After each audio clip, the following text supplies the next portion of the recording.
Have you ever wondered what happens to a single drop of water after you drink it? Where it goes, how it travels, and how it finally leaves your body? Today, we are going to follow the journey, the incredible voyage of one tiny drop inside the human body, all the way to the bladder and beyond.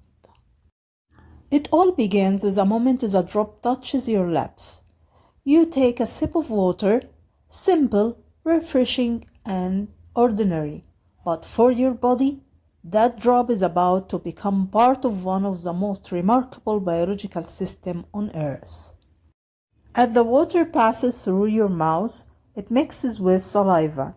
The tongue pushes it towards the back of your throat, and the swallowing reflux takes over. In a smooth wave of motion, muscles contract, guiding the drop down the esophagus, a muscular tube connecting your throat to your stomach. Gravity helps, but the real work is done by rhythmic muscles movement called cells, which squeeze the water downward inch by inch. In just a few seconds, the drop reaches your stomach, a muscular sac filled with digestive juices. Though water doesn't need to be digested, it pauses here for a brief moment, mixing with the partially digested food and other fluids. Then, when the body senses it's time, the stomach releases the water into the small intestine. Here in the winding folded wall of the small intestine, the true absorption begins. Tiny finger-like structures called villi and microvilli reach out, absorbing water molecules through thin membranes. The drop is now entering your bloodstream, becoming part of the fluid highway that keeps every cell alive. The blood carries it onwards through veins and capillaries to the heart. With each steady beat, your heart pumps that water throughout the body, delivering hydration to organs, tissues, and cells. Some of it cools your throat sweet, some lubricates your joints, and some helps cells perform the chemical reaction of life itself. But the journey of our drop isn't over. Eventually, the excess water, along with dissolved wastes, need to be filtered and removed. That's when the drop is pulled toward one of the body's most powerful purification system, the kidney. Each kidney contains about 1 million microscopic filters called nephrons. Here, the bloodstream slows down and begins the delicate process of filtration. Waste materials like urea salts and toxins are separated from the useful substances. Some water is reabsorbed to maintain balance, but our little drop is chosen to leave the bloodstream and join a new path. The path is becoming urine. Inside the nephron, the drop travels through winding tubes where its composition is fine-tuned. The kidney constantly adjusts water level depending on your body needs. If you are dehydrated, they conserve water, making urine more concentrated. If you have been drinking plenty, they release more, producing pale diluted urine. It is perfect feedback system, silent, automatic, and essential for life. Once the kidney finish their job, the drop now transformed into urine, followed into thin muscular tube called ureters. Each ureter is about 25 to 30 centimeters long, connecting the kidney to the bladder. You might imagine the flow as a gentle river, but in reality, it's more like rhythmic wave.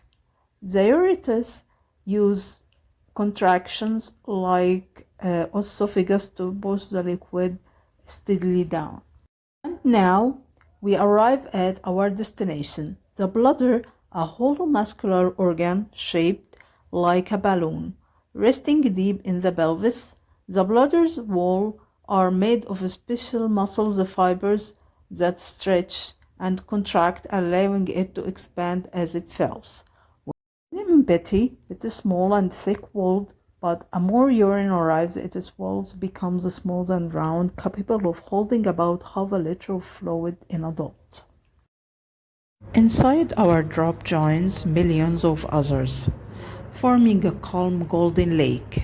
It waits here, suspended in time, surrounded by flexible tissue. The inner lining, called the urethrium, protects the bladder wall from the acidic, chemical nature of urine.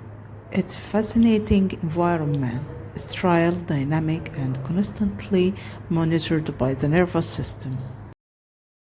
Nerves around the bladder send the continuous updates to the brain. How full it is, how much pressure it feels. At first, you don't notice. The bladder quietly fills without complaint. But as it reaches a certain threshold, around 200 to 300 milliliters, signals start to strengthen. You begin to feel the faint urge to urinate.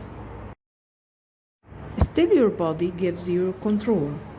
The sphincter ring-like muscles near the bladder neck stay tightly closed, holding everything in. One is involuntary, controlled by the brainstem, and the other is voluntary, allowing you to choose the ring moment. The bladder may want to empty, but you decide when.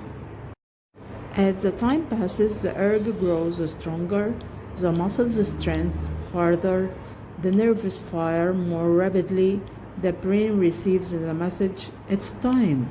When you finally find a private place, the story of our drop reaches its grand final. The brain sends a signal down the spinal cord to relax the internal sphincter, while the bladder muscles called detrusor contracts. The external sphincter release, and as the instant urine begins to flow, the pressure inside the bladder forces the fluids through the urethra, the final pathway.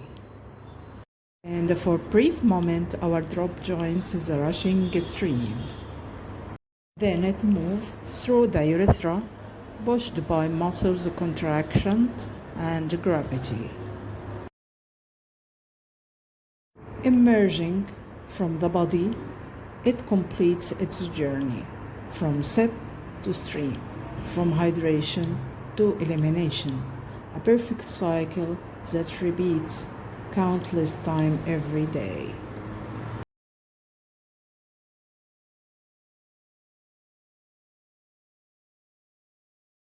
That is the journey of drop inside the human bladder.